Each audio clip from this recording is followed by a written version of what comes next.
అలాగే ఈ దినం ఆఖరి సండే నేను మంగళవారం బయలుదేరి ఇండియాకి వెళ్తూ ఉన్నాను.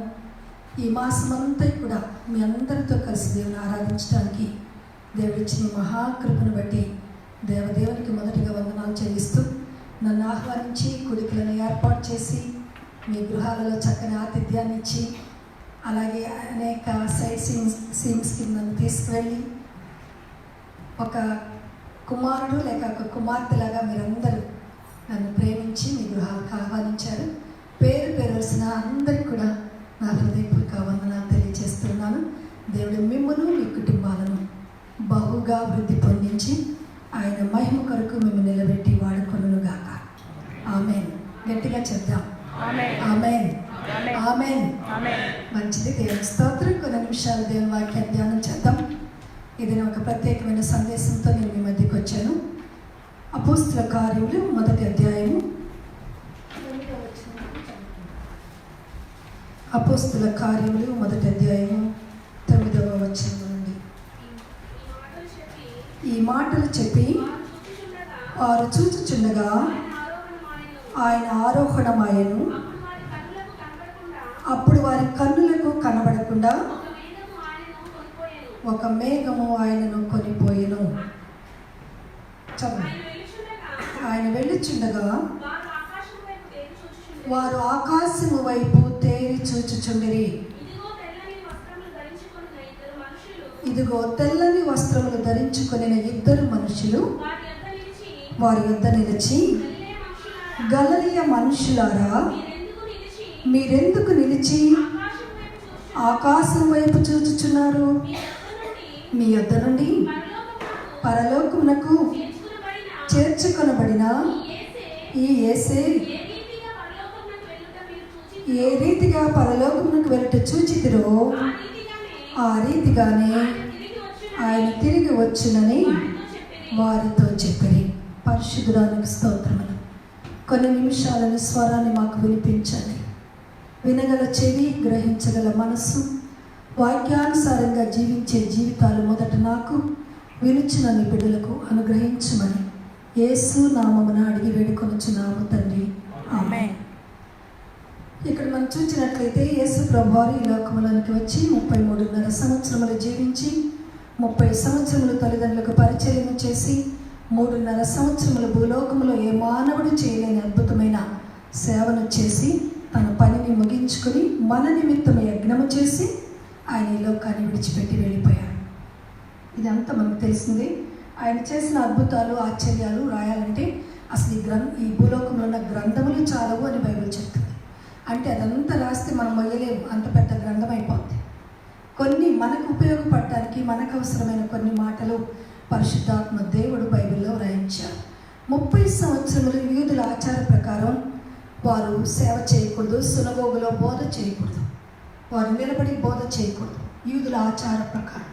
అందుకు యేసయ్య 30 సంవత్సరములు తల్లిదండ్రులతో ఉండి పరిచర్యను చేసి 3.5 సంవత్సరాలు ఆయన అద్భుతమైన సేవను చేశారు. ఈ 3.5 సంవత్సరాలైన సేవను చేసి లేఖనముల నెరవేర్పు ప్రకారం ఆయన ఈ లోకానికి వచ్చి యజ్ఞమై చనిపోయి తిరిగి లేచి ఆరోహణం అవటం అనేది లేఖనముల యొక్క ఉద్దేశం. ఆది కాండం నుండి ప్రకటన వరకు మనం చూస్తే యేసు ప్రభువు యొక్క పుట్టుక, మరణం, పునరుద్ధానం, పరిచర్య, ఈ 4 కూడా ప్రతి బుక్లో మనకు కనబడతాయి. డైరెక్ట్గానో ఇండైరెక్ట్గానో కనబడతాయి. యెషయా గ్రంథంలో చాలా వివరంగా కనబడుతుంది. అందుకే యెషయా గ్రంథాన్ని చిన్న బైబిల్ అంటారు. ఎందుకు చిన్న బైబిల్ అంటారు అంటే 66 చాప్టర్స్ ఉంది ఈ గ్రంథంలో. అంతేకాదు యేసు ప్రభువారి పుట్టుక, సేవ, మరణ, పునరుద్ధానాలు రాయబడినాయి. అందుకు దీన్ని మినీ బైబిల్ అంటారు. ఇలా ప్రభు యొక్క పుట్టుక, మరణ, పునరుద్ధానాలు లేఖనముల ప్రకారం ఆయన లోకానికి వచ్చి నా ప్రాణం పెట్టుటకును నాకు అధికారం కలదు, నా ప్రాణమును తీసుకొనుటకు కూడా నాకు అధికారం కలదు అని యేసయ్య ముందుగానే చెప్పి తన ప్రాణమును పెట్టడానికి ఈ లోకానికి వచ్చారు. మహిమను ఫిలిప్పీలకు రాసిన పత్రిక 2వ అధ్యాయం 5వ వచనం క్రింద వరకు చూస్తే ఆయన మహిమను విడిచి దాసుని రూపమును ధరించుకొని తాను రిక్తునిగా చేసుకోవడానికి ఆయన మన మధ్యకి వచ్చారు. ఆ యజ్ఞమంతా ముగించుకొని ఆయన 3వ దినమున లేచి 40 దినములు 500 మందికి అగుపడి నేను లేచానని ఆయన రుజువు చేసి, తర్వాత గలిలయ మనుషులు చూచుచుండగా ఆయన గలిలయలో నుండి ఆరోహణమైనట్లుగా మనం చూస్తూ ఉన్నాం. అప్పుడు గలిలయ మనుషులు తేరి చూస్తున్నారు ఆకాశం వైపునకు. అప్పుడు 2 తెల్లని వస్త్రములు ధరించుకున్న దూతలు, మీరెందుకు ఆకాశం వైపు తేరి చూచుచున్నారు? ఆయన ఎలాగ వెళ్ళుచున్నారో అలాగే తిరిగి వస్తారు. ఇది 2వ రాకడ. ప్రభు మొదటగా పసిబాలుడుగా కడు పేద కన్య మరియ గర్భంలో నుండి జన్మించి ఆయన ఈ లోకంలో జీవించి మనకు మాదిరిని ఉంచి ఆయన వెళ్ళిపోయి ఆయన 2వసారి కోదుమ సింహంగా రాబోతూ ఉన్నారు. ఆయన ఎంత దీనుడుగా హీనుడుగా వచ్చాడో ఇప్పుడు ఆయన 2వసారి అదే మొదటి రాకడ. ఆయన ఈ లోకంలోకి రావటం మొదటి రాకడ, ఆయన 2వసారి రావటం 2వ రాకడ. ఈ 2వ రాకడ అనే పేరు ఎలా వచ్చిందంటే, ఆయన 2వసారి భూలోకానికి వచ్చి ఆయన ఇక్కడ నీతిమంతులను అవినీతిమంతులను వేరుపరిచి ఆయనతో పాటు తీసుకుని వెళ్ళటానికి ఆయన రాబోతున్నారు. ఇది 2వ రాకడ. ఈ రాకడ కొరకై మరి అక్కడ మనుషులు కలవరపడుతున్నారు. యేసు వెళ్ళిపోతూ ఉంటే చూస్తూ, ఆయన అలా ఆకాశంలోకి వెళ్ళిపోతూ ఉంటే చూస్తూ కలవరపడుతుంటే కలవరపడద్దు, ఆయన ఎలా వెళ్తున్నారో అలాగే తిరిగి వస్తారు అని 2 దేవదూతలు మరి గలిలయ మనుషులకు చెప్పినట్లుగా మనం చూస్తున్నాం. బైబిల్ గ్రంథంలో ఆదికాండం నుండి ప్రకటన వరకు కూడా ప్రభు రాకడ గురించి కూడా రాయబడింది.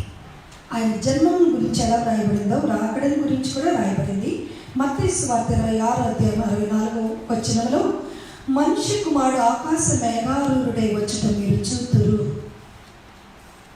మత్తయి సువార్త 26:64. మనిషి కుమారుడు ఆకాశ మేఘారూఢుడై వచ్చుట మీరు చూతురు అని మరి మత్తయి సువార్తలో మత్తయి భక్తులు రాస్తూ ఉన్నాడు. ప్రకటన 1:7లో ఆయన ఆకాశ మేఘారూఢుడై వచ్చుచున్నారు, ప్రతి నేత్రము ఆయనను చూచును. భక్తుడైన యోహాను గారు పద్మశలంకలో పరవాసి కూర్చొని ప్రకటన గ్రంథమును దేవుడు ఆయనతో రాయమని చెప్పినప్పుడు ఆయన ప్రకటన గ్రంథాన్ని రాస్తున్నారు. ప్రకటన గ్రంథంలో ఏముంది అంటే, ఆ ప్రభు యొక్క రాకడ, జడ్జిమెంట్, ఈ లోకం పైన దేవుడు కుమ్మరించే ఉగ్రత, తర్వాత చనిపోయిన వారి తర్వాత ప్రజలు ఎక్కడ ఉంటారు, సాతానుతో యుద్ధం, ఇవన్నీ కూడా దేవుడు ప్రత్యక్షపరిచాడు పరమభక్తుడైన యోహాను గారికి పద్మశలంకలో. అందుకే ప్రత్యక్షీకరణ గ్రంథం అంటారు ప్రకటన గ్రంథాన్ని.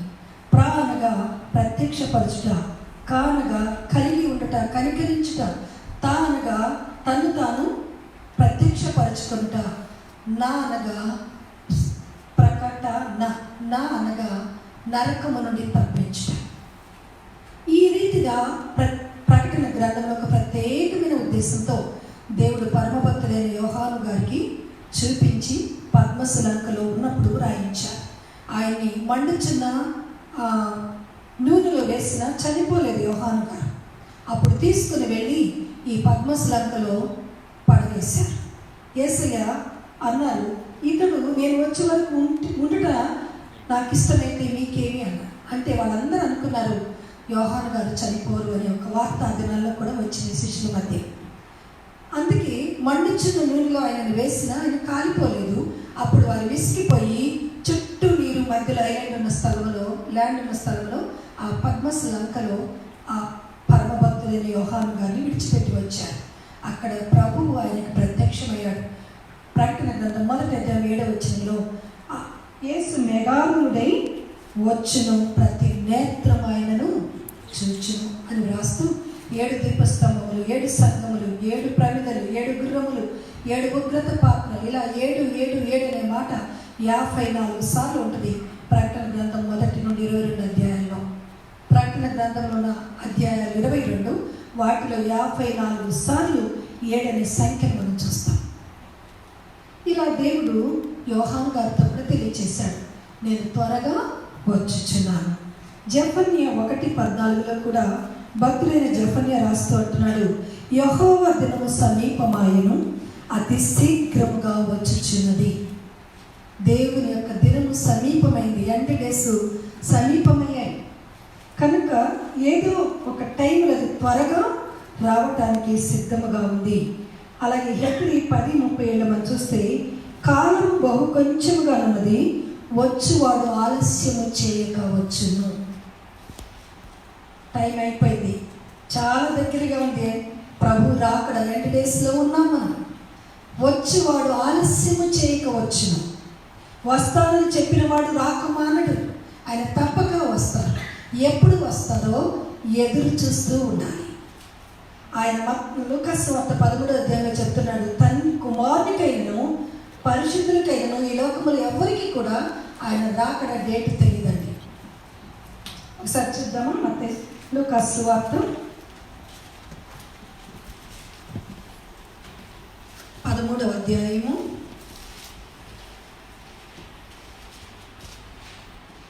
13వ అధ్యాయము 32వ వచనం. ఆ దినమును గూర్చియు ఆ గడియను గూర్చియు తండ్రి తప్ప ఏ మనుష్యుడైనను పరలోకమందరి దూతలైనను కుమారుడైనను ఎరుగరు. జాగ్రత్త పడి మెలకుగా నుండి ప్రార్థన చేయుడి. నేను మీతో చెప్పుచున్నది అందరితో చెప్పుచున్నాను. ఆయన అకస్మాత్తుగా వచ్చి మీరు ఇది చదువుదాం. 35వ వచనం. ఇంటి యజమాను ప్రొద్దుగురికి వచ్చును, అర్ధరాత్రి వచ్చును, కోడి కూయినప్పుడు వచ్చును, తెల్లవారుజామున వచ్చును, ఎప్పుడు వచ్చునో మనకు తెలియదు. ప్రభు రాకడ ఎప్పుడో మనకు తెలియదు. ఆయన కుమారునికి తెలియచేయలేదు, తండ్రికి తప్ప మరెవరికి ఈ డేట్ తెలియదు. కనుక విశ్వాసులు ఎల్లప్పుడూ సిద్ధముగా ఉండాలి. ఎల్లప్పుడూ సిద్ధముగా ఉండాలి. మా మామగారు 60 సంవత్సరాల క్రితమే ఒక పాఠం రాశారు. మొదటి జామాయేను మీరింకా రారాయే, రెండవ జామును జరిగిపోయే, మూడవ జామాయే మీరింకా రారాయే, నాలుగవ జామున నడిచి వస్తున్నారా. మొదటి జామ అయిపోయింది, రెండవ జామ అయిపోయింది, మూడవ జామ అయిపోయింది, 4వ జామున నడిచి వస్తున్నారట. మార్కు సువార్త 13:35 మనం చూస్తున్నాం. ఏ జామున ఆయన వచ్చినో మనకు తెలియదు కనుక ఎల్లప్పుడూ మనము సిద్ధముగా ఉండాలి. అలాగే హెబ్రీ పత్రిక 10వ అధ్యాయము 37వ వచనం. వచ్చువాడు ఆలస్యము చేయక వచ్చు. ఆయన వస్తానని చెప్పాడు, తప్పక ఆయన వస్తారు. మరి ఎందుకు ఆలస్యం అవుతుంది? నా చిన్నతనం నుండి వింటున్నానండి నేను రాకడని. నా 12 ఏళ్ల వయసులో విన్నాను నేను. అప్పుడే మేము ప్రభు నమ్ముకున్నాం. మా తల్లిగారు ప్రభు నమ్ముకున్న దినాలు అవి. అది 1968వ సంవత్సరం. ఒక భూకంపం వచ్చింది. నేను హోంవర్క్ రాసుకున్నాను. 8th క్లాస్లో ఉన్నాను, 8th స్టాండర్డ్లో ఉన్నాను. ఈవినింగ్ 5 o'clockకి వరండాలో బయట కూర్చొని హోంవర్క్ రాసుకున్నాను. భూమి కదులుతూ ఉంది. అప్పుడే మేము వాక్యం చదవటం మొదలుపెట్టాము. మత్తయి సువార్త 24వ అధ్యాయంలో ఆయన వచ్చేటప్పుడు భూకంపములు కలుగుతాయి, యుద్ధములు కలుగుతాయి, రాజ్యం మీదకి రాజ్యం వస్తుంది, రాష్ట్రం మీదకి రాష్ట్రం, ఎవరింటి వారు వారికి శత్రువులు అవుతారు, ప్రజలు సమాజ మందిరములకు మిమ్మల్ని ఈడ్చుకొని పోతారు, చంపుతారు అనే మాటలు మనకి మత్తయి సువార్త 24వ అధ్యాయంలో కనబడతాయి.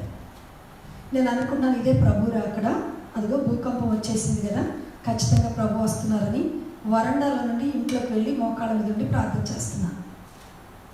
నేను మోకరించి నా గదిలో క్రాక్ ఇచ్చింది. ఆ భూకంపానికి మొత్తం ఇట్లా పొడుగు క్రాక్ కూడా వచ్చింది. మా మమ్మీ భయపడి బయటికి నన్ను లాక్కొని వెళ్ళిపోయారు. ఇట్లా పిచ్చి పట్టిందా, అందరూ బయటికి పరిగెత్తి వస్తుంటే నువ్వేంటి లోపలికి వెళ్తున్నా. నన్ను ప్రభు రాకడికి భూకంపం వస్తుందంట కదా, అందుకే ఈ భూకంపం వస్తుంది, మనల్ని దేవుడి ఆ ఎత్తబడే గుంపులో మనం ఉండాలని నేను ప్రార్థన చేస్తున్నానంటే మా మమ్మీ నన్ను గట్టిగా బయటికి లాక్కొని తీసుకుని వెళ్ళింది. మరి నా 8th స్టాండర్డ్ నుంచి వింటున్నాను ప్రభు రాకడా. నా చదువు అయిపోయింది, నా పెళ్ళి అయిపోయింది, నాకు 7 బిడ్డలు పుట్టారు. బిడ్డలు పుట్టాక అనుకున్నాను ఇంక ఇప్పుడు వస్తుంది రాకడా అనుకొని మా వారితో చెప్పడం మొదలుపెట్టాను. మనకి ఇంతమంది 7 పిల్లలు కదా, 6 ఆడపిల్లలు, మనం త్వరగా పెళ్లి చేసేద్దాం, అందరు 10th అయిపోగానే చేద్దాం. అప్పుడు ప్రభు రాకడ వస్తే కొంతమంది మిగిలిపోతే కష్టం అవుతుంది, మనకి ఎక్కువ సంఖ్య కనుక 10th కాగానే ఒక్కొక్కరిని పెళ్లి చేసేద్దాం అన్నారు. అప్పుడు నా భర్త గారు అన్నారు, అలా కుదరదు, అలా జరగదు, నా బిడ్డలందరూ పీజీ చేయాల్సిందే అన్నారు. వాళ్ళు పీజీలు అయిపోయాయి, పెళ్ళిళ్ళు అయిపోయాయి, వాళ్ళకు కూడా పిల్లలు అయిపోయారు, ఇంకా ప్రభు రాలేదు. ఎందుకు ప్రభు రాలేదు? చిన్నతనం నుండి మనందరం, నేనే కాదు మీరు కూడా అలాంటి క్వశ్చన్ ఉండొచ్చు. ఎందుకు ప్రభు రాకడ రాకడ రాకడనే మాటలు వింటానే ఉన్నాం, ఇంకా ఎందుకు ప్రభు రాలేదు? చూడండి, 2 పేతురు 3వ అధ్యాయము 4వ వచనం. ఆయన రాకడను గురించిన వాగ్దానం ఏమాయను, పితరులు నిద్రించినది మొదలుకొని సమస్తమును సృష్టి ఆరంభములో ఉన్నట్లే నిలిచి ఉన్నదని చెప్పుదురు. ఇక్కడ భక్తుడైన పేతురు రాస్తూ అంటున్నాడు, కొంతమంది అంటున్నారంట, ఏంటి మీరు రాకడ రాకడ రాకడ అంటున్నారు? ఏది రాకడ? సృష్టించిన దినం నుండి నేటి వరకు అలాగే ఉంది, దాంట్లో మార్పు రాలేదు. అదే పేతురు గ్రంథంలో కింద 3వ అధ్యాయం 8వ వచనం ఇంకా కింద వచ్చినా చూస్తే, ప్రపంచములు మిక్కుటమైన వేండ్రముతో లయమైపోను, పంచభూతములన్నీ కూడా లయమైపోను అని ఉంది. మరి ఇక్కడ చూస్తే సృష్టి అలాగే ఉంది, ఇంకా ప్రభు రాకడ రాలేదు. సృష్టి ఆరంభము నుండి మా పితరులు నిద్రించారు కూడా, ఇంకా సృష్టి అలాగే ఉంది అని కొందరు అనుకుంటున్నారు. మనం కూడా అలాగే అనుకుంటున్నాం, ఇంకా రాలేదేమిటి, ఎప్పటి నుంచో వింటున్నాం కదా. అయితే ఎందుకు ప్రభు రావటం లేదు అంటే, 2 పేతురు గ్రంథం 3వ అధ్యాయం 8వ వచనం, కొందరు ఆలస్యమని ఎంచుకున్నట్లు ప్రభు తన వాగ్దానం గురించి ఆలస్యం చేయవాడు కాడు, కానీ ఎవరినూ నశింపవలని ఇచ్చయింపక అందరూ మారు మనసు పొందవలని కోరుచు మన ఎడల దీర్ఘశాంతం కలవాడై ఉన్నాడు. ఎందుకు ప్రభు రాకడ రావటం లేదు? కొందరు ఆలస్యమని ఎంచుకొచ్చున్నట్లు ప్రభు తన వాగ్దాన విషయంలో ఆలస్యం చేశాడా, మర్చిపోయాడా అని అనుకుంటున్నావా? కాదు, అందరూ రక్షించబడాలి, అందరూ మారు మనసు పొందాలి అని ఆయన ఓపికతో దీర్ఘశాంతముతో ఎదురు చూస్తూ ఉన్నాడు. హల్లెలూయా చెప్దామా? గట్టిగా చెప్దామా? ఆయన ఎంత దీర్ఘశాంతపరుడంటే, ఇంకా ఇంకా ప్రజలందరూ రక్షించబడాలనే ఉద్దేశంతో ఆయన ఎంతో ఓపిక పట్టి మన కొరకు ఎదురు చూస్తూ ఉన్నాడు. కనుక మనము సిద్ధపడవలసిన వారమైన, ఇప్పటికే సైన్స్ అని జరిగిపోయాయి, ఇంకా కొన్ని మాత్రమే మిగిలాయి. ఆయన వాటి యొద్దనే ఉన్నాడు, ఆయన ఏ క్షణంలోనైనా ఈ భూమి మీదకి రాబోతున్నాడు. కనుక మనందరం మెళకువ కలిగి జాగ్రత్తగా సిద్ధపడాలని దేవుని వాక్యం సెలవిస్తుంది. ప్రభు రాకడ ఎప్పుడు వస్తుంది? ఎందుకు ఆయన ఆలస్యం చేస్తున్నారు? ప్రభు అసలు రాకడ ఎప్పుడు వస్తుంది? లూకా సువార్త 12వ అధ్యాయము 40వ వచనంలో, మీరు అనుకొనని గడియలో మనుష్య కుమారుడు వచ్చును గనుక సిద్ధముగా ఉండుడి. మనం అనుకోనని గడిలో ఆయన వస్తారు. ఫ్లైట్ నడుపుతున్న వారు పైలట్ ప్రార్థనా పరుడైతే ఆయన వెళ్ళిపోతాడు, ఫ్లైట్ మిగిలిపోతుంది, కింద పడిపోతుంది. రాయి ఇసురుతున్న వారు విశ్వాసంలో 2 ఇసురుతుంటే, ఒకరు విశ్వాస అయితే వారు ఎత్తబడతారు. భార్య భర్తల్లో 2 విశ్వాసులై బెడ్ మీద ఉంటే ఒకరు ఎత్తబడతారు, ఒకరు విడవబడతారు. ఇలా ఆయన అనుకున్న గడిలో వస్తారు కనుక ప్రతి ఒక్కరూ సిద్ధపడాలి అని బైబిల్ సెలవిస్తుంది. మార్కు సువార్త 13వ అధ్యాయము 36వ వచనం, ఆయన అకస్మాత్తుగా వచ్చును గనుక సిద్ధముగా ఉండుడి. ఆయన ఏ టైంలో వస్తారు మనకి టైం చెప్పలేదు కనుక ప్రతి దినము మనం సిద్ధపడి ఉండాలి. ప్రతి దినము ప్రార్థనతో, వాక్యంతో, పరిశుద్ధతతో ఆయన రాక కొరకు ఈ క్షణం ఆయన వస్తే, ఈ క్షణం మనం మరణిస్తే ఆయన దగ్గరికి చేరగలమా అనే క్వశ్చన్తో ఈ లోకంలో మనం జీవించాలి. ఆ క్వశ్చన్ వేసుకుంటూ మనం జీవించినప్పుడు మన దేవునికి దూరంగా ఉండము. ఆయన ఏ క్షణం వచ్చినా ఎత్తబడే గుంపులో ఉంటాం. కనుక ప్రతి దినము మనల్ని మనం పరీక్ష చేసుకుంటూ ముందుకు సాగాలని దేవుని వాక్యం సెలవిస్తుంది. మత్తయి సువార్త 25వ అధ్యాయము 1-10 వచనాలు మనం చూద్దాం. అక్కడ ఒక పారబుల్ ప్రభు రాకడం గురించి చాలా చక్కగా చెప్పారు. ఆయన 25వ అధ్యాయం అంతా కూడా ప్రభు రాకడం గురించి చెప్తూ వచ్చారు, అనేకమైన పారబుల్స్. మరి 5వ వచనాన్ని చూస్తే 25 నుంచి చూద్దాం. మొదటి నుండి పరలోక రాజ్యము తమ దివిటీలు పట్టుకొని పెండ్లి కుమారుని ఎదుర్కొనుటకు బయలుదేరిన 10 మంది కన్యకలను పోలి ఉన్నది. వీరిలో 5 బుద్ధి లేని వారు, 5 బుద్ధి కలిగిన వారు. బుద్ధి లేని వారు తమ దివిటీలను పట్టుకొని తమతో కూడా నూనె తీసుకొని పోలేదు. బుద్ధి గల వారు తమ దివిటీలతో కూడా సిద్ధలలో నూనె తీసుకొని పోయేది. పెళ్లి కుమారుడు ఆలస్యము చేయగా వారందరూ కునికి నిద్రించుచుండిరి. ఈ 25వ అధ్యాయం అంతా కూడా ప్రభు రాకడ గురించి అనేకమైన ప్యారబుల్స్ చెప్పబడ్డాయి. ఆయన ముత్యంతో పోల్చాడు. మనుషులు దేశాంతరములకు పోయాడు, వ్యాపారం చేయడానికి పోతూ ఒక్కొక్కరు కొన్ని నాణాలు ఇచ్చి వెళ్ళిపోయాడు. అలాగే 5 బుద్ధి కలిగిన కన్యకలు, బుద్ధి లేని కన్యకల గురించి ఆయన చెప్తాడు. 5 బుద్ధి కలిగిన కన్యకలు తమ దివిటీలలో నూనెను సిద్ధం చేసుకొని సిద్ధపరచుకొని ఉన్నారు. మరి 5 కన్యకలు వారి సిద్ధపాట్లో లేరు. ఆ పెండ్లి కుమారుడు రావటం ఆలస్యమయ్యే వరకే కునికి నిద్రిస్తున్నారు. ఇంతలో పెండ్లి కుమారుని కేక వినబడింది. సిద్ధంగా ఉన్న వారు దిగ్గున లేచారు. వారి దివిటీలను వెలిగించుకున్నారు. ప్రభుతో పోవటానికి సిద్ధపడుతూ ఉండగా ఈ నిద్ర మేలుకొనిన 5 బుద్ధి లేని కన్యకలు అంటున్నారు, అక్క మాకు కూడా కొంచెం నూనె అప్పియవా, మీ నూనెలో నుండి కొంచెం మాకు కూడా అప్పివు, మేము మా దీపాలను వెలిగించుకుంటాం. అప్పుడు ఆ కన్యకలందరూ లేచి తమ దివిటీలను చక్కపరిచిరి. కానీ బుద్ధి లేని ఆ కన్యకలు, మా దివిటీలు ఆరిపోవచ్చున్నవి గనుక మీ నూనెలో కొంచెము మాకీయడని బుద్ధి గల వారిని అడిగిరి. అందుకు బుద్ధి గల కన్యకలు, మీకును మాకును ఇది చాలదేమో. ఇక్కడ ఏమంటున్నారండి బుద్ధి కలిగిన కన్యకలు? ఇది మీకు మాకు చాలదేమో, మీరు అమ్మవారి ఎదుకు వెళ్ళి కొనుక్కోనండి. మరి మేమైతే సిద్ధపడ్డాము, ఆయన మరి క్షణంలో రాబోతున్నారు, అది మేము మీకు ఇవ్వలేము అని చెప్పారు. అమ్మవారి ఎదుకు వెళ్ళి కొనుక్కోండి అనే మాట ఏమిటి అంటే సేవకులు, సంఘం, ప్రార్థన, దేవుని వాక్యంతో మనం సిద్ధపడాలి. ఆయన రాకడ కొరకు వాక్యముతో, పరిశుద్ధతతో, భక్తితో ఎంతో జాగ్రత్త గలవారై ఉండుడని 1 పేతురు 22:21 మనం చూస్తున్నాం. కనుక అమ్మవారి ఎదుకు వెళ్ళి కొనుక్కోమంటే ఎక్కడికి వెళ్ళాలి? షాపుల్లో కాదండి. షాపుల్లో దొరికేది ఆయిల్, కానీ పరిశుద్ధ ఆయిల్ ఎక్కడ దొరుకుతుంది? ప్రభు సన్నిధిలో మాత్రమే. అక్కడికి వెళ్ళి కొనుక్కోండి అని ఈ పెళ్లి 5 బుద్ధి కలిగిన కన్యకలు చెప్పారు. ఇంతలో పెళ్లి కుమారుడు వచ్చాడు. సిద్ధపడిన వారిని ఆయనతో కూడా తీసుకొని పోయారు. వెంటనే తలుపు వేయబడింది. ఆ తర్వాత ఈ 5 బుద్ధి లేని కన్యకలు నూనెను కొనుక్కొని సిద్ధలను వెలిగించుకొని వచ్చారు. వచ్చి తలుపు తీయమంటున్నారు. అప్పటికి ఆలస్యం అయిపోయింది. అప్పుడు వారు అంటున్నారు, అయ్యా అయ్యా మాకు తలుపు తీయమని అడగగా అతడు మిమ్మల్ని ఎరుగునని మీతో నిశ్చయముగా చెప్పుచున్నాను. ఆ దినమైనను ఆ గడి అయినను మీకు తెలియదు కనుక మెళకువగా ఉండుడి. చూడండి, సిద్ధపాటుతోనే వచ్చారు. 5 బుద్ధి కలిగిన కన్యకలతో పాటు వచ్చారు. వారు దీపాలను తెచ్చుకున్నారు, వత్తిని తెచ్చుకున్నారు, కానీ ఒక్క నూనెని మాత్రం వారు తెచ్చుకోలేదు.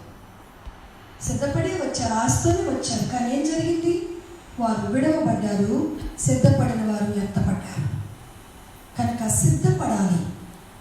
మన బుద్ధి లేని కన్యకల్లాగా నిద్రపోతూ సమరిపోతులుగా ఉంటూ వాక్యం చదవకుండా, ప్రార్థన చేయకుండా, ప్రభు పని చేయకుండా మనం ఉన్నట్లయితే మనం విడవబడే గుంపులో ఉంటాం.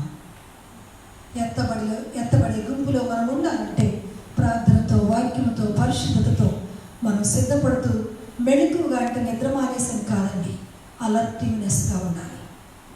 ఆయన రాకడ కొరకు మనల్ని మనం పరిశుద్ధపరచుకుంటూ, మన ప్రవర్తనను పరిశుద్ధపరచుకుంటూ, మాటలోనైనా, చెప్పులోనైనా, తలంపులోనైనా, ఆలోచనలోనైనా పాపము లేని వారిగా మనల్ని మనం పరిశుద్ధపరచుకుంటూ ప్రభు రాక కొరకే ఎదురు చూడాలి.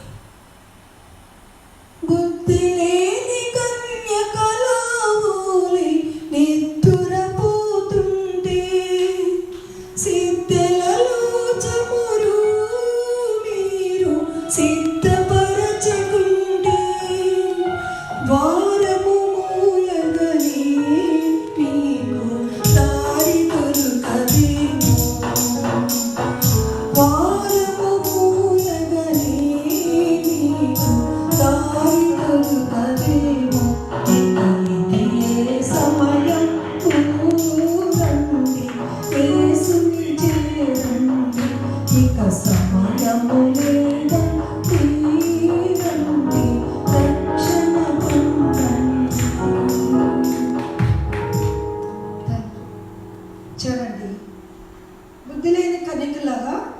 మనం అన్ని సిద్ధపడి కూడా ఆయన వచ్చే సమయానికి సరిగ్గా సిద్ధపాటు లేకపోతే మనం విడిచిపెట్టబడతామేమో. గనుక మెళుకుగా ఉండి అని దేవుని వాక్యం సెలవిస్తుంది. లూకా సువార్త 12వ అధ్యాయము 35-36 వచనాలు. ఎలా సిద్ధపడాలి? ఆయన ఈ లోకానికి వస్తున్నారని చెప్పారు, లేక ఏమైనా వాగ్దానాలు ఇచ్చారు. ఎలా సిద్ధపడాలి? మీ నడుములు కట్టుకొని ఉండుడి, మీ దీపములు వెలుగుచుండనీయుడి. ఎలా సిద్ధపడాలి? మనం నడుములను కట్టుకోవాలట. నడుము అనగా ఎఫెసీ పత్రిక 6వ అధ్యాయం 10వ వచనం చూస్తే, సత్యమనే దట్టిని మీ నడుమునకు కట్టుకో. సత్యమనే దట్టి అనగా ఏమిటి? యోహాను సువార్త 17వ అధ్యాయం 17వ వచనం, నీ వాక్యమే సత్యము. వాక్యాన్ని మనం ఎంత చదివితే, ఎంత ధ్యానం చేస్తే మన అంతరంగ పురుషుడు బలం పొందుతాడు. శరీరానికి సెంట్రల్ పాయింట్ నడుము. నడుము బలంగా ఉంటే పై భాగాన్ని కింద భాగాన్ని మోస్తుంది. నడుము బలహీనమైపోతే వంగిపోతారు. నడుము బలహీనమైతే పరిగెత్తలేరు. నడుము బలహీనమైతే బరువులు మొయ్యలేరు. ఈ శరీరం నిటారుగా నిలబడాలి అంటే నడుము చాలా చాలా ప్రాముఖ్యం. అలాగే ఆత్మీయ జీవితంలో మనము బలము పొంది ముందుకు వెళ్ళాలి అంటే వాక్యం అనే దట్టిని నీ నడుముకు కట్టుకో. ఆత్మ అనే దీపాన్ని వెలిగించుకో. ఆత్మ అనే దీపమును మనం వెలిగించుకొని ఈ లోకంలో ఉన్న చీకటిని పారద్రోలుకుంటూ మనం ముందుకు సాగిపోవాలి. ఆ చీకటి లోకములో, ఆ నరకములో ప్రవేశించకుండా ఈ లోకములో వాక్యము చేత మనం వెలిగించబడి అనేకులను మనం వెలిగించాలి. మనం ఎలా సిద్ధపడాలి? వాక్యంతో, ప్రార్థనతో, పరిశుద్ధతతో సిద్ధపడాలి. 36వ వచనం అంటున్నాడు, లూకా 12:36, ప్రభువు వచ్చి తలుపు తట్టగానే ఆయనకు తలుపు తీయుటకు అతడు ఎప్పుడు వచ్చునో అని ఆయన కొరకు ఎదురు చూచు మనుషుల వలె ఉండుడి. ఈ అతనాల దగ్గర ఆయన రాసుకోవాలండి మనం. ఆయన అతడు కాదు, ఆయన మహాగణుడు, మహోన్నతుడు, పరిశుద్ధుడు, ప్రభువు, రాజులకు రాజు, ప్రభులకు ప్రభు. ట్రాన్స్లేషన్ చేసిన వారు అలా రాసి ఉంటారు. నేను మా చర్చిలో కూడా ఇలాగే చెప్తాను. అతడు అనే మాట ఎక్కడుందో అక్కడ ఆయన అని పెట్టుకోవాలి. అలాగే చదవాలి కూడా మనం. చూడండి, ఇక్కడ ఆయన వచ్చినప్పుడు తలుపు తీయటానికి నువ్వు సిద్ధముగా ఉన్నావా? ఆయన వచ్చి నీ తలుపును, హృదయం అనే తలుపును తట్టినప్పుడు నీ తలుపులు తెరవటానికి సిద్ధముగా ఉన్నావా? ఆయన ఎప్పుడు వస్తాడో అని ప్రతిదినము నువ్వు ఎదురు చూస్తూ ఉన్నావా? ఎదురు చూచేవారే మేఘం ఎక్కుతారు. ఆ మేఘం ఎక్కటానికి ప్రతిదినము మనం ఎదురు చూడాలి. ఎదురు చూడటం అంటే అలా ఆకాశం వైపు తేరి చూడటం కాదండి. వాక్యంలో, ప్రార్థనలో, పరిశుద్ధతలో సిద్ధపడాలి. అది ఎదురు చూడటం. అలా ప్రభు రాక కొరకు మనము సిద్ధపడి ఉండాలని, ఎదురు చూడాలని దేవుని వాక్యం సెలవిస్తుంది. యాకోబు పత్రిక 5వ అధ్యాయము 8వ వచనం, ప్రభువు రాకడ సమీపించుచున్నది, ఓపిక కలిగి ఉండుడి, హృదయములను సిద్ధపరచుకొనుడి. ఓపిక కలిగి ఉండాలి. ఎందుకు ఓపిక అంటే, నేను చెప్పాను కదా ఇందాక, చిన్నతనం నుండి ఎదురు చూస్తున్నాను, ఎప్పుడు ఇలా ఎప్పుడని ఎదురు చూడటంలో నిర్లక్ష్యం కూడా వచ్చేస్తుంది మనకి. అందుకు మనం ఓపికతో ఆయన రాకడ కొరకు ఎదురు చూస్తూ హృదయాలను సిద్ధపరచుకొని ఉండాలి. ఆయన ఇప్పుడు వచ్చినా మనం వెళ్ళటానికి మనం హృదయాలను మెంటల్గా మనం ప్రిపేర్ అయి ఉండాలని దేవుని వాక్యం సెలవిస్తుంది. ప్రకటన గ్రంథం 3వ అధ్యాయం 11వ వచనంలో, నేను త్వరగా వచ్చుచున్నాను, ఎవడనూ నీ కిరీటమును అపహరింపకుండునట్లు నీకు కలిగిన దానిని గట్టిగా పట్టుకొను. చాలా అద్భుతమైన మాట ఇది. నేను త్వరగా వస్తున్నాను. నీకున్న వరం, నీకున్న ప్రార్థనా జీవితం, నీకున్న ప్రసంగ వరం, పాట వరం, పరిశుద్ధ వరం, హెచ్చరించే వరం, ప్రార్థించే వరం, ఏదైతే నీ వరము కలిగినావో దాన్ని గట్టిగా పట్టుకో, దాన్ని విడిచిపెట్టకు. దేవుడు నీకు ఇచ్చిన స్థితిని, నీకు ఇచ్చిన ఆధిక్యతను నువ్వు గట్టిగా పట్టుకో. నీ కిరీటం, దేవుడు నీకు పెట్టిన కిరీటమును సాతాను అపహరింపకుండానట్లు దాన్ని కాపాడుకో. దేవుడు అంటున్నాడు, ఈ లోకంలో నమ్మకంగా పనిచేసి పరలోకానికి వెళ్ళినప్పుడు అంటాడట దేవుడు, బడా నమ్మకమైన మంచి దాసురాలా, నీవు నా కొరకు అనేకమైన శ్రమలను అనుభవించావు, నిందలను అనుభవించావు, కష్టాలను అనుభవించావు, అయినా నువ్వు నన్ను గట్టిగా పట్టుకున్నావు, నన్ను విడిచిపెట్టలేదు కనుక ఇదిగో నీ కొరకు వేయబడిన సింహాసనం మీద ఆసీనుడవు కమ్ము అని దేవుడు మనల్ని కొంచెం పెట్టి ఆయన ఒక కిరీటమును పెడతాడట. ఆయన ఒక కిరీటమును మన తలల పైన పెడతాడు. కొన్ని పరిస్థితులను బట్టి ఒక సండే నేను మా చర్చిలో ఆరాధనలో ఉన్నాను. నా తల నిండా ముసుగు వేసుకొని భయంకరంగా కన్నీరు కారుస్తా ఉన్నాను ఒక విషయం గురించి. నా కన్నీరు ఆగట్లేదు, అందరూ కాంగ్రిగేషన్ చూస్తున్నారు. అప్పుడు ఇంకా ముసుగు నిండా వేసుకొని కన్నీరు కారుస్తూ ప్రార్థన చేస్తూ ఉన్నాను. కొన్ని సెకండ్స్లో నాకు ఒక స్పర్శ తగిలింది. ఎవరో 2 చేతులతో నా కళ్ళు మూసుకొని ఉన్నాను కనుక నా తల మీద ఎవరో కిరీటం పెడుతున్నారు. 2 చేతులతో ఆ కిరీటాన్ని ఇలా ఒత్తుతున్నారు. ఆ కిరీటము, దాని డిజైను, దానిలో స్టోన్స్ అన్నీ క్లియర్గా నేను చూస్తున్నాను. అది బంగారు కిరీటము, దానిలో అనేకమైన రాళ్ళు చెక్కబడ్డాయి. 2 హస్తాలతో ఇలా పెడుతున్నారు. కళ్ళు తెరిచి చూశాను, అక్కడ ఎవరు కూడా లేరు. వాళ్ళ వెంటనే కళ్ళు మూసుకొని ప్రార్థన చేసుకున్నాను, ప్రభా ఏమిటి దర్శనం, దీని అర్థం నాకు చెప్పవా అంటే, ప్రభు అన్నారు, బిడ్డ నా కొరకు నువ్వు పడిన ప్రయాసకు, నువ్వు సంపాదించిన ఆత్మలు, ఒక్కొక్క స్టోన్ ఒక్కొక్క ఆత్మ, వాటన్నిటిని పొదిగి నీ తలపైన పెడుతున్నా. ఇక్కడ నీకు హాలరిస్తున్నాను, అక్కడికి వచ్చా కూడా నీకు నేను హాలరి ఇవ్వబోతున్నాను అన్నారు. దేవునికి స్తోత్రం, హల్లెలూయా. నాకే కాదండి, ఆయన మీకు కూడా ఇస్తారు. ఆయన పక్షపాతి కాదు, ఆయన అందరికీ ఉపకారి. ఒక మాట ప్రకటన గ్రంథంలో ఒక మాట చదువుదాం. ప్రకటన గ్రంథం 2వ అధ్యాయము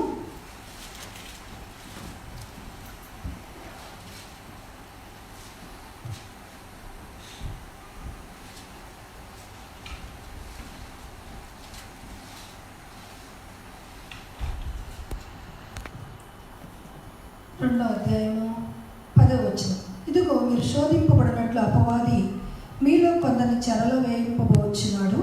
10 దినములు శ్రమ కలుగును, మరణము వరకు నమ్మకంగా ఉండము, నేను నీకు జీవ కిరీటం ఇచ్చేదను.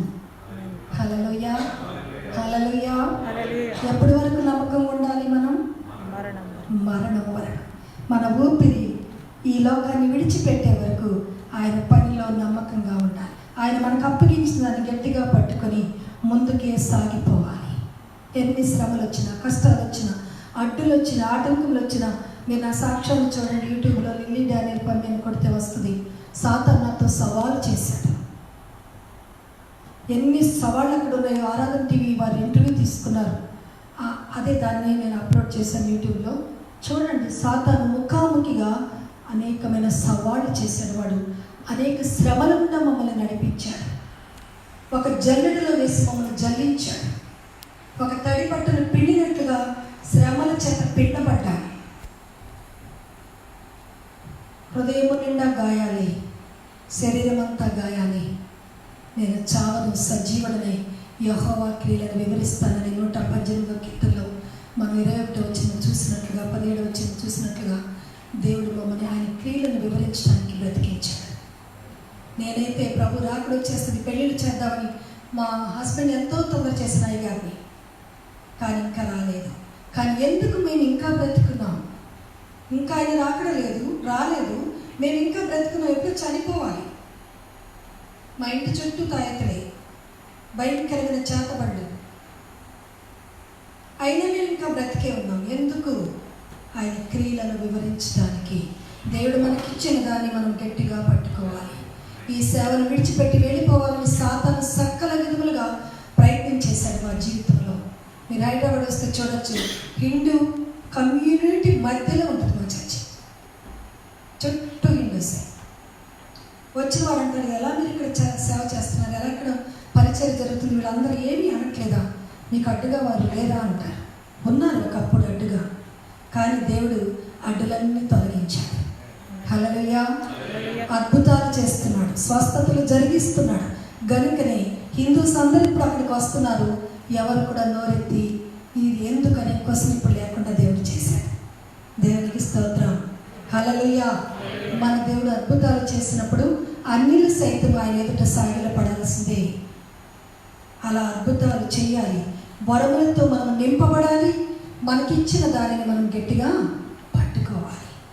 దేవుని శక్తి బలంతో మనం నింపబడినప్పుడు 10,000 మంది మన పైకి దండెత్తి వచ్చినా వారు మన పైన జయము పొందచాలరు. దేవునికి స్తోత్రం. హల్లెలూయా, హల్లెలూయా.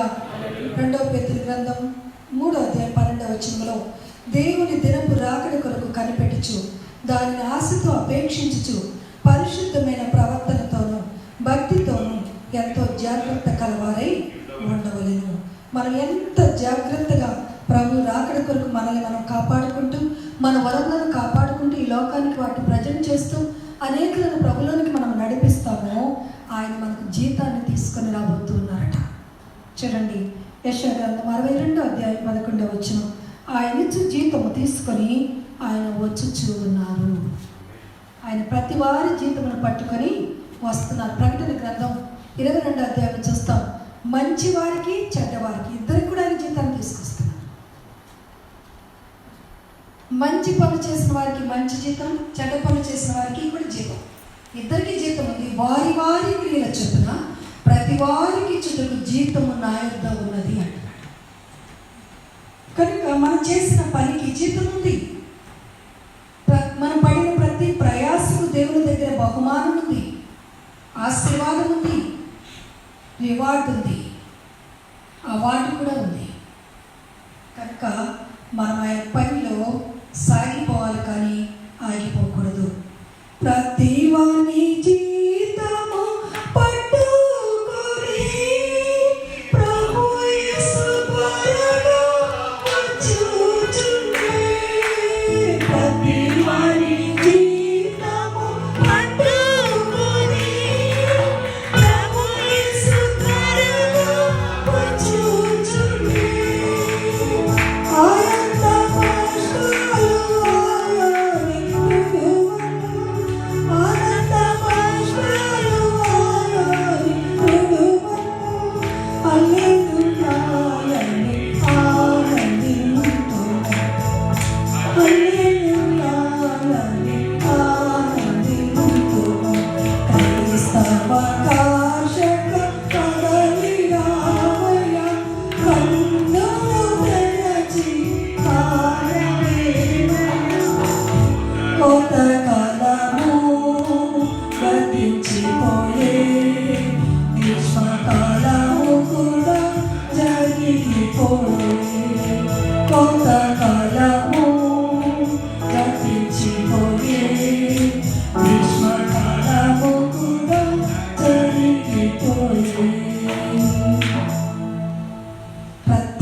నేను ప్రయాసపడుతున్నాను, నాకు గుర్తింపు లేదు, నేను ప్రయాసపడుతున్నాను, నన్ను ఎవరు కూడా మెచ్చుకోవట్లేదు అని బాధపడవలసిన పని లేదు.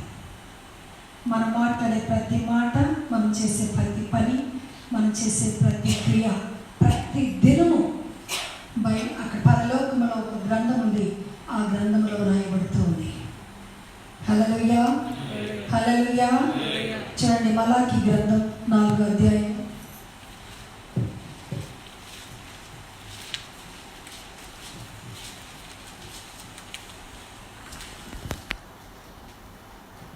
జ్ఞాపకార్థ గ్రంథం.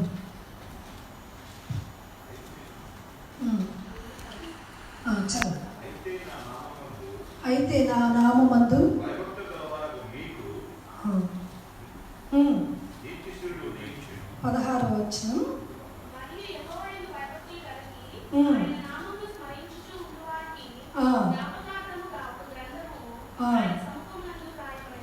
చూడండి, జ్ఞాపకార్థముగా మనం చేసిన పనులకు జ్ఞాపకార్థ గ్రంథం ఒకటి ఉంది పరలోకములో, అక్కడ రాయబడుతూ ఉంది.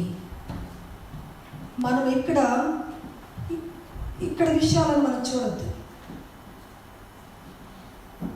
ఇక్కడ ఎలాంటి ఘనతలున్నా ఇవన్నీ విడిచిపెట్టి ఒక దినం వెళ్ళిపోవాల్సిందే. మనకు కావాల్సింది దేవుని యొద్ద నుండి సాక్ష్యం.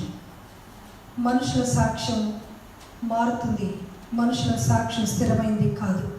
మత్తయి సువార్త 12వ అధ్యాయము 36వ వచనం.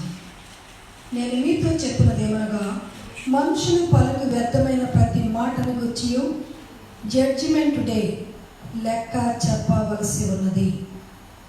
నీ మాటలను బట్టి నీవు నీతిమంతుడవని, నీ మాటలను బట్టి నీవు అపరాధివని తీర్పు పొందుదువు.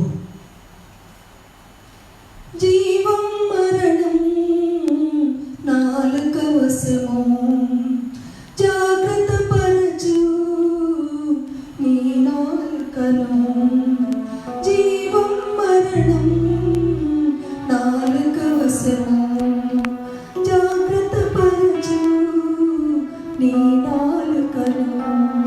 కాని మాటలాడక, లేని మాట చెప్పక, కాచుకో నీ పెదవులు భద్రముగా.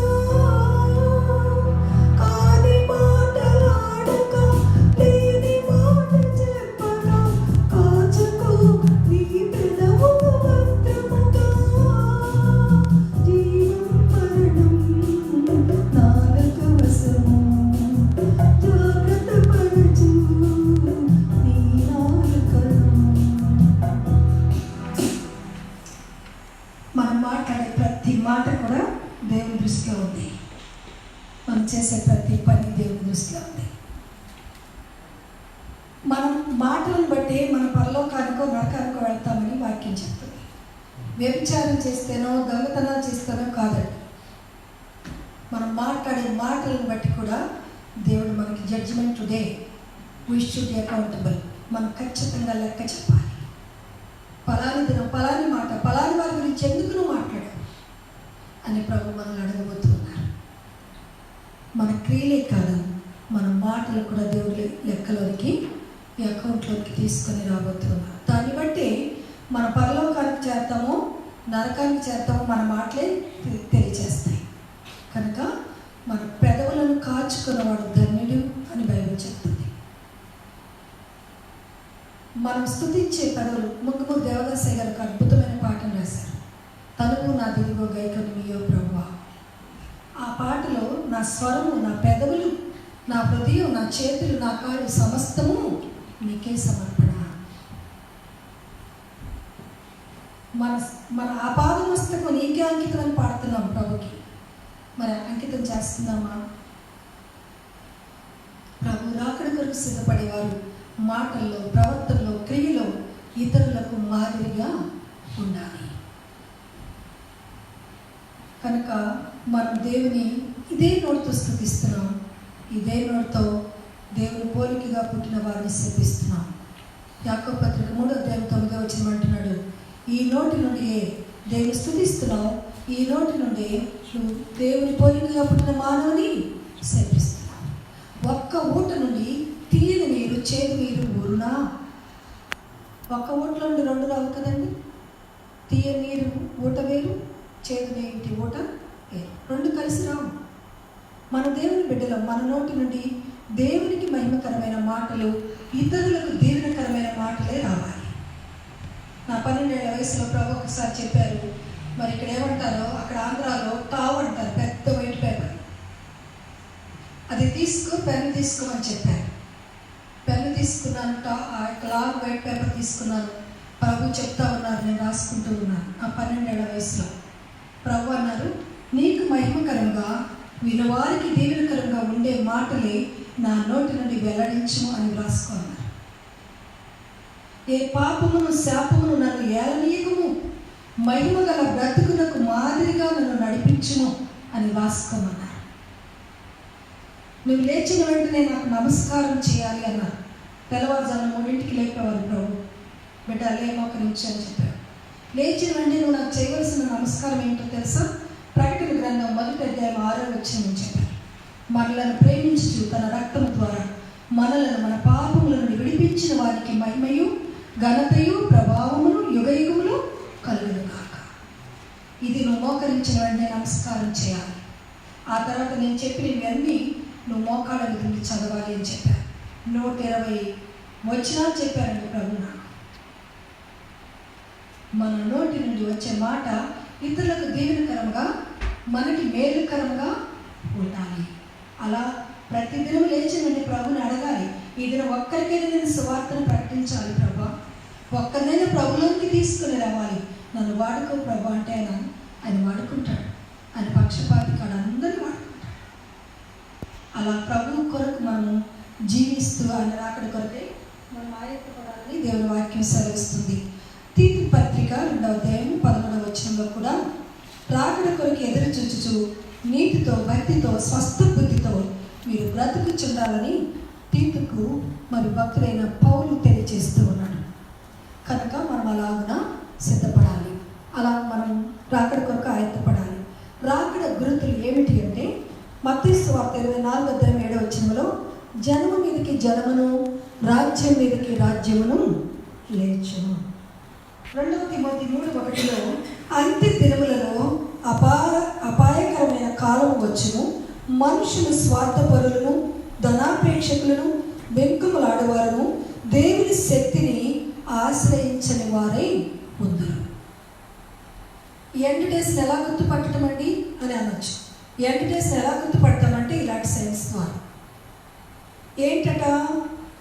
జనం మీదకి జనం, రాజ్యం మీదకి రాజ్యం వేస్తారు, ఎవరింటి వారు వారికే శత్రువులు అవుతారు. అలాంటి దినాల్లోనే మనం ఉన్నాం కదండి. ఇదొక సైన్. రెండవది, ఈ అంత్య దినాల్లో మనుషులు చాలా స్వార్థపరులుగా ఉంటారు, ధనాపేక్షకులుగా ఉంటారు, బెంకుములాడతారు, దేవుని శక్తిని మాత్రం ఆశ్రయించారు, స్వశక్తి పైన ఆధారపడతారు. ఇవన్నీ చూస్తున్నప్పుడు ప్రభు రాకడ చాలా సమీపంగా ఉందని మనం గుర్తుపట్టాలి. 2వ తిమోతి 4:4లో సత్యములకు చెవినివ్వక కల్పనా కథల వైపు తిరుగు కాలం వచ్చుచున్నది, అది వచ్చే ఉన్నది. అమ్మా నేను తప్పు చేస్తున్నావు, బాబు నువ్వు తప్పు చేస్తున్నావు చెప్పండి, పాస్టర్ గారు నాకు వద్దంటారు, ఆయన ప్రసంగం బాగాలేదంటారు.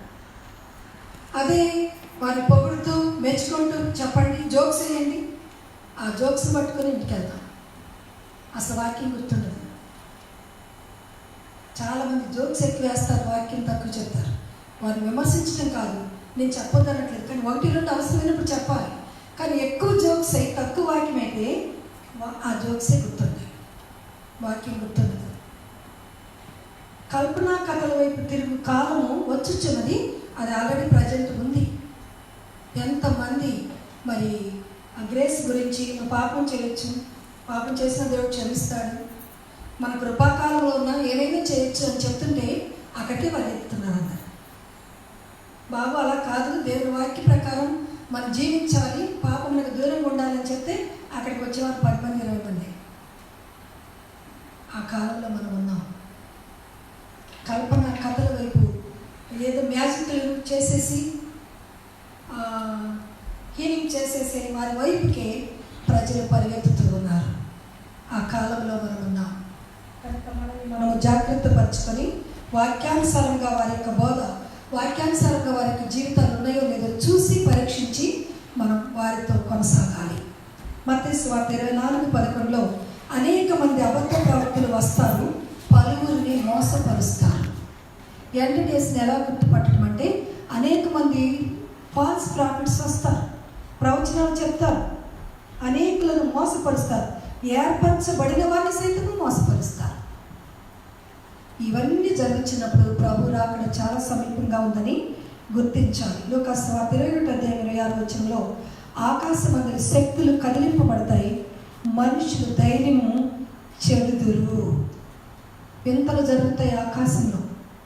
ఆ మధ్య విన్నాం, దేవతలతో దిగుతున్నారని, భూమి మీద వాలారని, యేసయ్య ఆకాశంలో కనబడుతున్నారని ఆయా దేశాలు వీడియోలు పెట్టారు, మనందరికీ తెలుసు. వింతలు జరుగుతాయి ఆయన రాకడ ముందు. ఆకాశపు శక్తులు కదిలించబడతాయి. అనేకమైన వింతలు జరుగుతున్నప్పుడు మనుషులు గుండె చెదురుతారట, భయంతో వణుకుతో ప్రజలు ఉంటారు. ఇవన్నీ జరుగుతున్నప్పుడు ప్రభు రాకడ సమీపంగా ఉందని గుర్తుపట్టాలి. మత్తయి సువార్త 24:14లో ఈ రాజ్య సువార్త లోకమందంతటా ప్రకటింపబడను, అటు తర్వాత అంతము వచ్చును.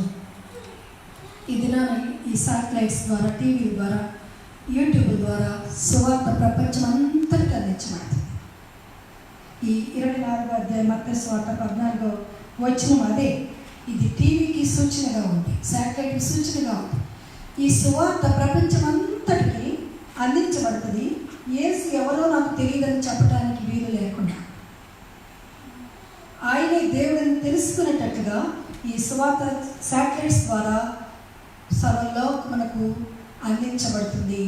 ఆ తర్వాత అంతము ఇవన్నీ జరుగుతున్నప్పుడు ప్రభు దగ్గర వాటిలోనే ఉన్నారని మనం గుర్తుంచుకోవాలి. ఆఖరిగా చూడండి, ప్రకటన గ్రంథం 22వ అధ్యాయం 17వ వచనంలో కూడా ఆత్మయు పెళ్లి కుమార్తెయు రమ్మని చెప్పుచున్నారు, కానీ వినువారు కూడా రమ్మని చెప్పాలి.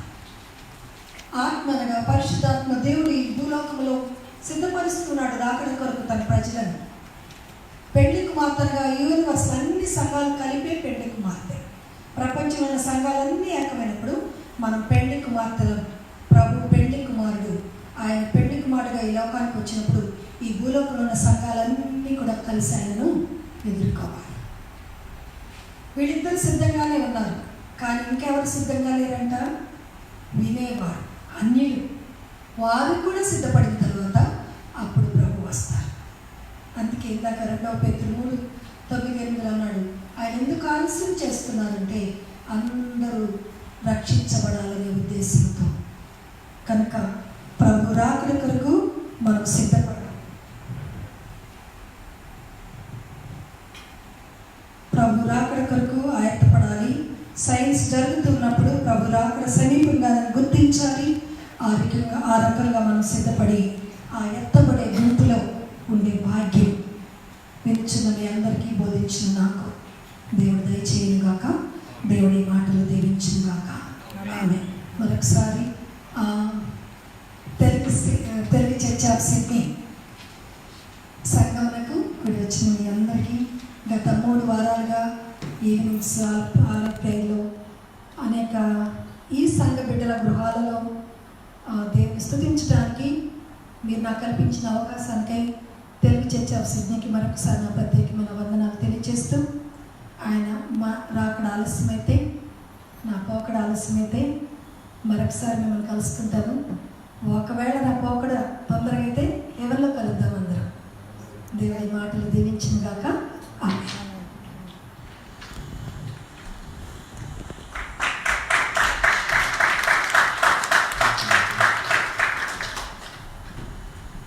Praise God. Hallelujah. ఇప్పుడు మనం బ్లెస్సింగ్ మెసేజెస్ వింటాము.